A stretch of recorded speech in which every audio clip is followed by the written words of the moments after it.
ಧೃತರಾಷ್ಟ್ರ ಉವಾಚ ಧರ್ಮಕ್ಷೇತ್ರೇ ಕುರುಕ್ಷೇತ್ರೇ ಸಮವೇತಾಯುಯುತ್ಸವಃ ಮಾಮಕಾಃ ಪಾಂಡವಶ್ಚೈವ ಕಿಮಕುರ್ವತ ಸಂಜಯ. ಧೃತರಾಷ್ಟ್ರನು ಹೇಳಿದನು, ಹೇ ಸಂಜಯನೇ, ಧರ್ಮದ ತಾಣವಾದ ಕುರುಕ್ಷೇತ್ರದಲ್ಲಿ ಯುದ್ಧ ಮಾಡಲು ನೆರೆದ ನನ್ನವರು ಮತ್ತು ಪಾಂಡವರು ಏನು ಮಾಡಿದರು? ಸಂಜಯ ಉವಾಚ ದೃಷ್ಟ್ವಾ ತು ಪಾಂಡವಾನೀಕಂ ವ್ಯೂಢಂ ದುರ್ಯೋಧನಸ್ತಥಾ ಆಚಾರ್ಯಮುಪಸಂಗಮ್ಯ ರಾಜ ವಚನಮಬ್ರವೀತ್.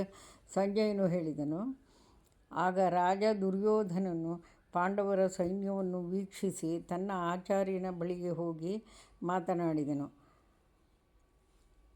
ಪಶ್ಯೈತಾಂ ಪಾಂಡುಪುತ್ರಾಣಾಂ ಆಚಾರ್ಯ ಮಹತೀಂ ಚಮೂಂ ವ್ಯೂಢಾಂ ದ್ರುಪದಪುತ್ರೇಣ ತವ ಶಿಷ್ಯೇಣ ಧೀಮತ.